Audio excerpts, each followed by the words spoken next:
ever look up at the night sky and feel like all those incredible celestial objects are somehow untouchable?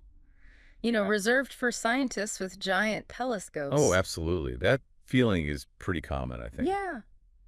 I remember when I first got a little department store telescope, I was honestly convinced the peak of excitement would be like a slightly less blurry moon. Huh.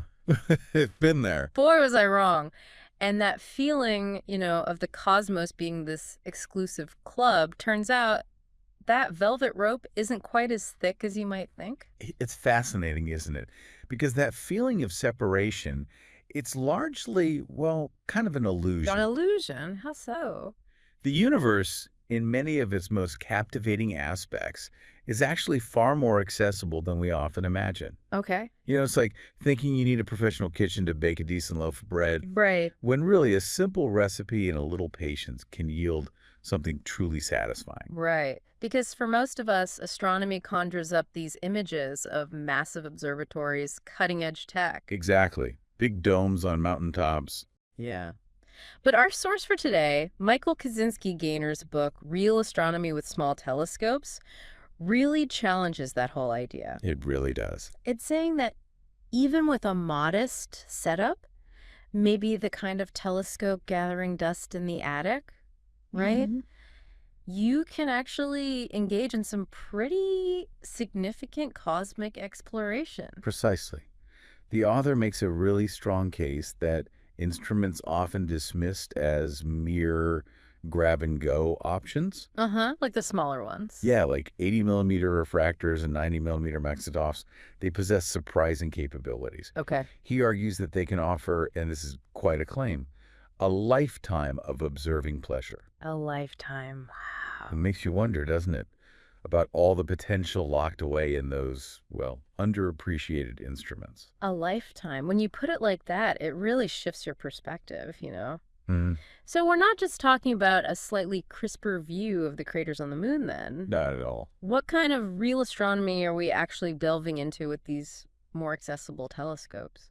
We're talking about tangible observations, Hmm. things that genuinely contribute to our understanding of the cosmos. Okay, contribute how? Well, the book details specific activities, like making precise measurements of lunar occultations. Lunar occultations. I've heard the term. Right, so by timing these events, when the moon passes in front of a distant star, Mm-hmm. even with pretty simple equipment, Mm-hmm. you're contributing to precise astronomical measurements. It's like being a citizen scientist, but, on a cosmic scale. Huh. Citizen science for space. Okay, lunar occultations.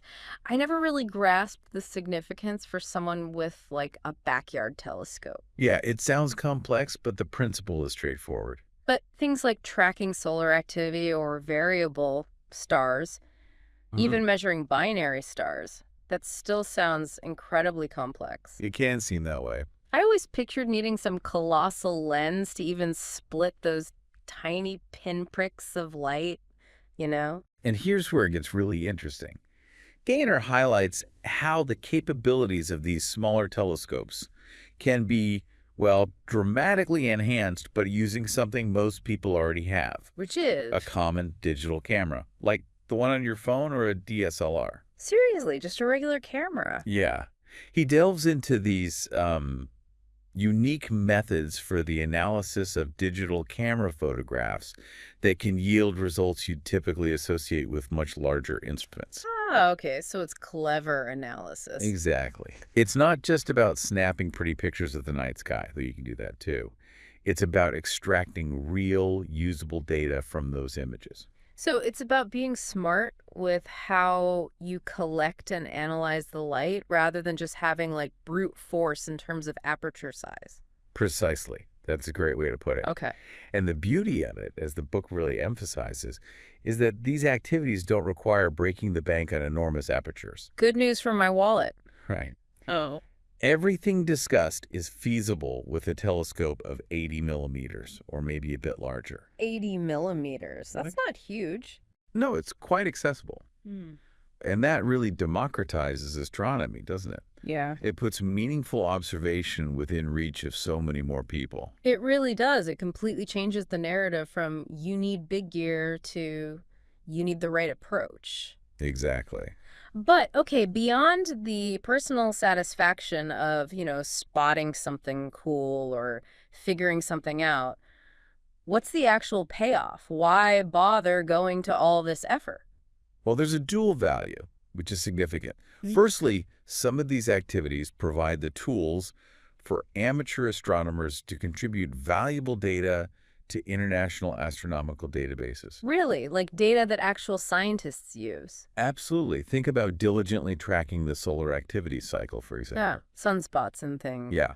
That long history of observations, even from smaller instruments, has been crucial in understanding solar cycles and their potential impact here on Earth. Wow. It's humbling, really, to think that observations made with relatively simple equipment can contribute to such long-term studies. So you could genuinely be part of something bigger, contributing real data. That's actually a powerful motivator. It really is. And the book also touches on the educational value of all this, right? Yes, definitely. It presents these methods as valuable tools for self-learners, but also for science educators. Makes sense. And the emphasis, and this is key, I think, is on what you can do with a small telescope rather than only on what you can see. Ah, the active part. Right. It shifts the focus from just passive observation to active engagement with the cosmos. It's Right. about understanding the why behind what you're observing, not just the what. It's about doing, not just viewing. I like that. Now, when you start talking about analyzing data, my mind immediately jumps to needing some kind of superpowered computer. Understandable fear. Yeah. What kind of tech are we talking about on the software side? Is it complicated? Expensive? Actually, no. The book recommends a very practical and surprisingly affordable piece of software called Guide 8.0. Guide 8.0, never heard of it. It might not have all the flashy interfaces of some more expensive options, perhaps, but it's described as basically the best tool for this kind of work. Okay. What does it do? It lets you create detailed star charts, identify variable stars and asteroids, and importantly, get all the necessary parameters for observing the sun, the moon, Jupiter's moons, all that stuff. So all the background info you need. Exactly. It's a reminder that sometimes the most effective tools are the ones designed specifically for the task, without unnecessary frills. Right, function over form. So it's about having the right information at your fingertips. Precisely. Now let's get into some specifics. The sun, okay, obviously that commands respect. Safety first, right. I really don't want anyone accidentally, turning their eyeball into a cosmic magnifying glass. Absolutely crucial. The book includes a stark warning, all caps, about the extreme dangers of observing the sun without proper certified equipment. Can't stress that enough. No. It can lead to instant and permanent blindness. There are absolutely no second chances with solar observation. Always, always ensure a certified solar filter is securely and correctly in place on the front of your telescope. Understood. Safety is paramount. Filter on, secured, check twice. Good. But assuming all those precautions are taken, what kind of real astronomy can you actually do with a small telescope in our nearest star? Well, you can track the fascinating 11-year sunspot cycle.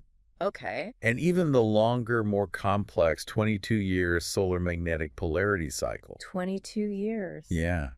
The book reminds us of the historical significance of these sunspot observations, mentioning things like the Maunder minimum back in the 17th and 18th century. Yeah, the mini ice age thing. And its possible link to climate, exactly.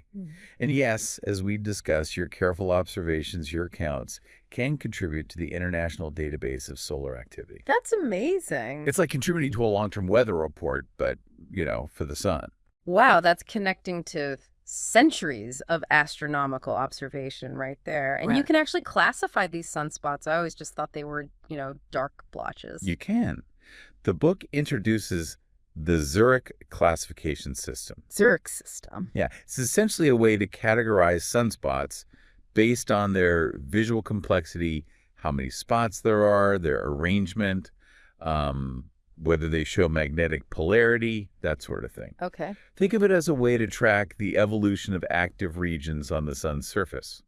It also explains how to calculate the relative sunspot number, which is a standardized way of quantifying the overall solar activity day by day. Right, so you can put a number on how active the sun is. Exactly. And the Stonyhurst disk. That sounds like something out of a, I don't know, Victorian science novel. It kind of does, yeah. Yeah. But it's a practical tool. It's a specialized grid, or rather, a method using a grid projection that helps you determine the heliographic longitude and latitude of sunspots on the sun's surface from your photographs. So like mapping coordinates onto the sun? Basically, yes.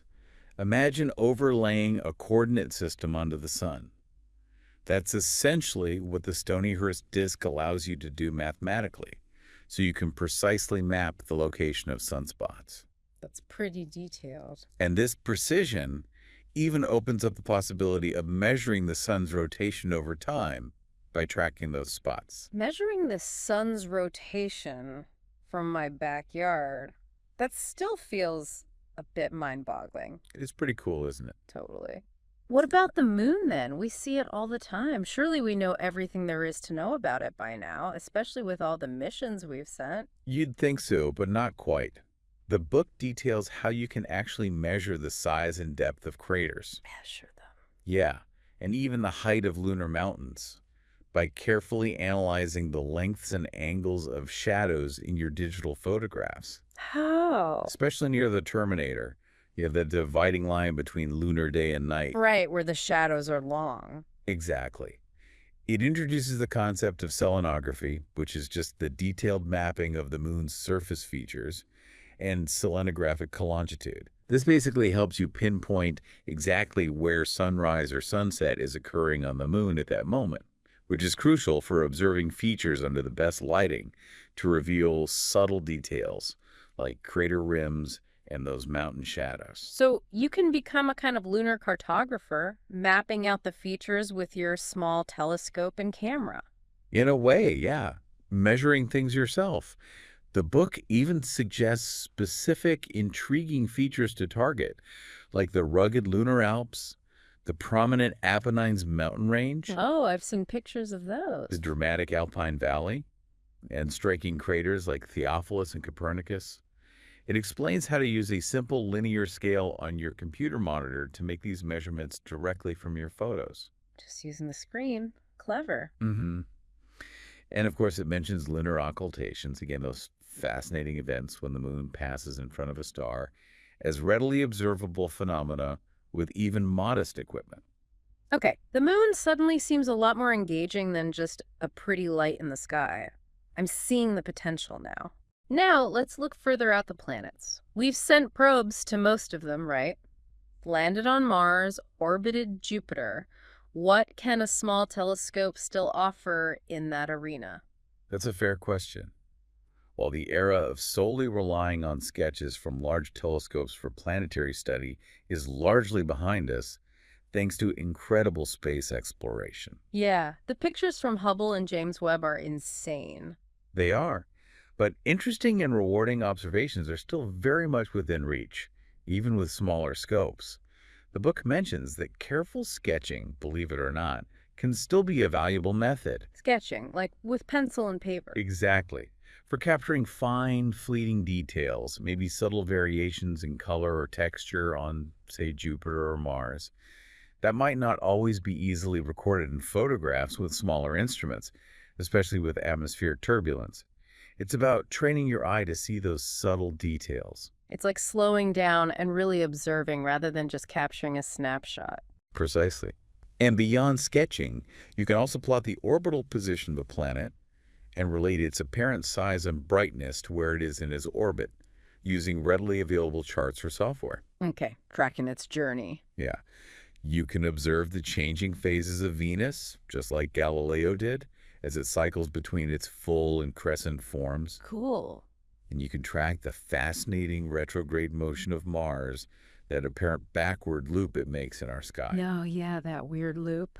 and even photograph it over time to document that movement against the background stars. Retrograde motion always seemed like some kind of cosmic optical illusion.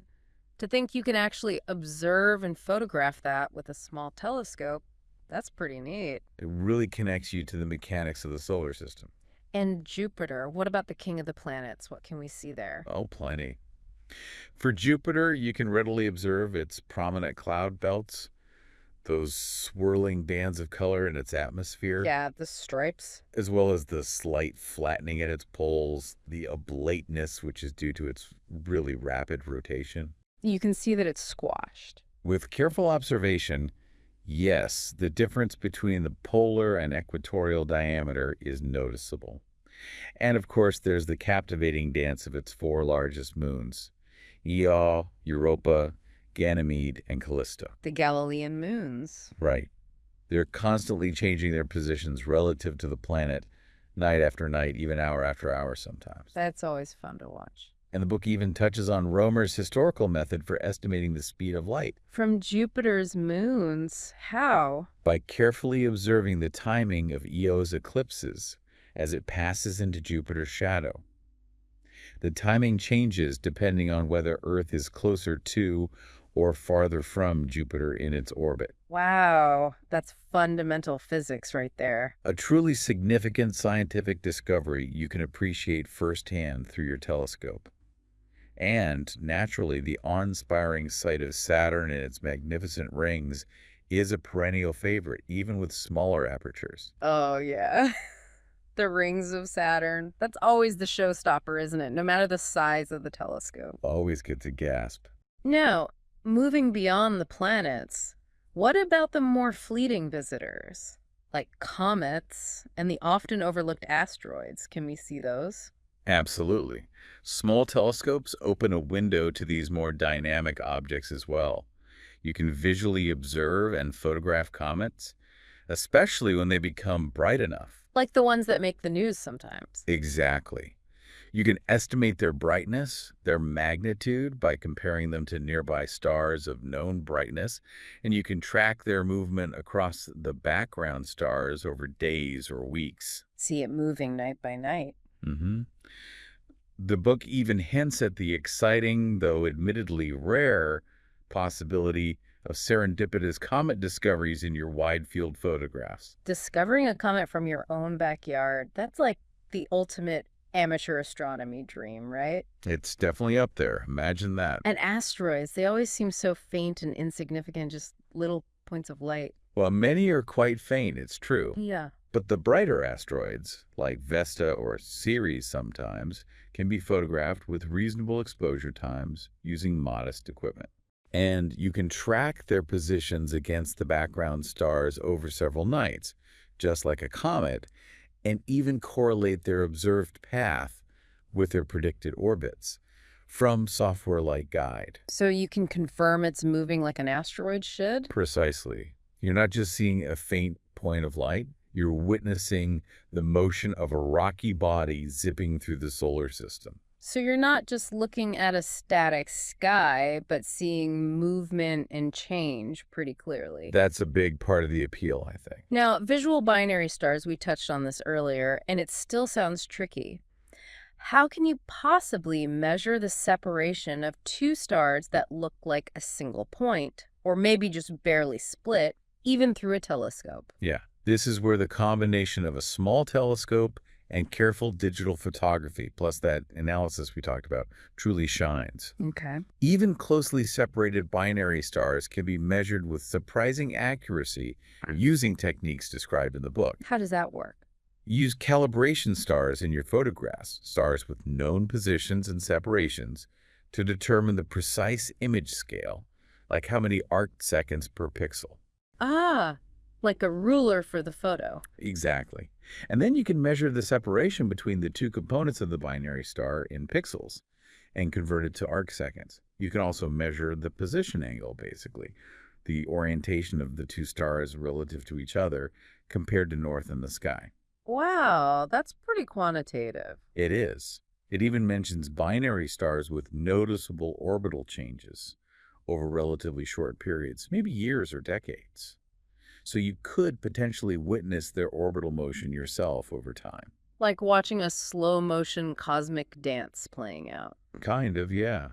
There are even resources mentioned, like the Binary Star True Orbit Projector online, that can help visualize these tiny orbits based on measurements. That's amazing. What about variable stars then? Stars that change in brightness over time. That sounds like another area where consistent amateur observation could be really valuable. Absolutely. It's a classic field for amateurs. You can visually observe and photograph variable stars, estimate their magnitudes by comparing them to nearby constant brightness reference stars.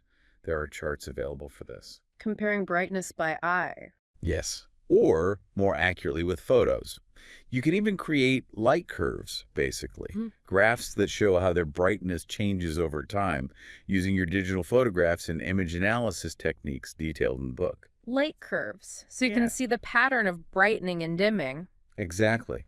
You can even use the diameter of the star image on your digital photographs as a rough calibration scale for brightness, comparing it to known stars in the same image. Huh. Clever trick. This kind of long-term monitoring by amateur astronomers is incredibly valuable for professional researchers studying stellar evolution and behavior. Some stars very predictably, others erratically. So again, you're contributing to the long-term data sets that help us understand how stars work. Precisely. And what about the beautiful, more extended objects like star clusters and nebulae? The really photogenic stuff, I always assumed those were strictly the domain of large telescopes. That's another common misconception the book tackles. While larger apertures will certainly reveal fainter details, many star clusters and nebulae are absolutely stunning, even through smaller telescopes. Like what? Well, the book highlights the sheer beauty of objects like the double cluster in Perseus, two dazzling open star clusters right next to each other, visible even with binoculars. Oh, yeah, that's a great one. And for globular clusters, those dense spheres packed with hundreds of thousands of stars, moderate magnification with a smaller refractor can reveal a surprising amount of individual stars sparkling around the edges. Resolving stars in a globular. Yeah, That's a good test. it is. And digital photography, again, can capture far more stars within a cluster or faint nebulosity than the human eye can possibly see through the same telescope, just by collecting light over time. So it's about choosing the right object for your scope and maybe using a camera to enhance the view. Exactly. It's about knowing what your equipment can do well. The book even describes how you can create something called a color magnitude diagram for a star cluster like the Pleiades. Color magnitude diagram. Sounds technical. It is a bit, but the method described uses relatively simple digital photographs taken through different colored filters like red and blue. By plotting the brightness of the stars against their color, you create this diagram which allows you to touch upon fundamental astrophysics. You can gain first-hand insights into the cluster's age and the evolutionary stages of its stars. That's getting into some serious astrophysical concepts with what sounds like relatively accessible techniques. Pretty cool. It really is, bringing astrophysics concepts down to practical observation. And finally, this objective prism spectrograph now, that sounds quite advanced. Is that something a typical amateur astronomer with a small telescope could actually build and use? Surprisingly, yes, according to the book. Yeah. It provides a design for a, well, remarkably simple objective prism spectrograph that you can attach to a standard 35mm camera or a similar digital camera body. A prism on your camera. Essentially, yeah. Mhm. A prism or a diffraction grating placed in front of the camera lens. This setup allows you to capture the spectra, the rainbow fingerprint of light, spread out from bright stars. And what does that tell you? By analyzing the pattern, particularly the dark absorption lines in these spectra, you can learn about the star's spectral type, its temperature, and even elements in its atmosphere. Wow. You can see what stars are made of. To some extent, yes. See their characteristics reflected in their light. It even mentions observing the emission spectrum of a nebula like the Orion Nebula, revealing the specific wavelengths of light emitted by the glowing gases within. Getting the actual spectral signature of a star or nebula with a homemade attachment to your camera, that's just incredible. It pushes the boundaries of what you might think is possible. And even observing the subtle, proper motion of Barnard's star, that gradual movement across the sky over time, that seems impossibly slow. It is very slow, Mm-hmm. but Barnard's star has the largest known proper motion. And the book points out that even this very slow but measurable movement can be observed and photographed over a relatively short period of years with a small telescope and careful astrophotography, comparing photos taken years apart. So you can actually document a star moving against the background. Yes, it highlights the vast time scales of cosmic motion and the fact that even seemingly fixed stars are constantly on the move through the galaxy. It's all about patience, precision, and knowing what's possible, isn't it? That sums it up nicely. So it really does seem like this book and this whole approach throws the doors wide open to a whole new level of engagement with the night sky for amateur astronomers, even those with what many might consider entry-level equipment. Absolutely. It's not just about passively gazing anymore. It's really about actively participating in the process of discovery, however small your contribution might feel. That's the core message, I think. Real astronomy isn't confined to the professionals in those giant remote observatories. Yeah. Meaningful cosmic exploration, understanding things for yourself, and maybe even contributing to our collective understanding of the universe are genuinely within the reach of anyone with curiosity, a bit of dedication, and the right guidance, exactly the kind offered in Michael Kaczynski-Gaynor's book. So the next time you see a small telescope, maybe at a garage sale or tucked away somewhere, don't dismiss it as just a toy. Definitely not. Think of it as your personal portal to making your own discoveries, maybe contributing to science, and perhaps having some truly fascinating stories to tell about that slightly blurry moon that turned out to be just the beginning. A gateway to the cosmos, right in your hands. It certainly makes you look up at the night sky with a whole new sense of possibility, doesn't it? Like, maybe I could measure that crater or track that asteroid. That's the spirit. The universe is waiting.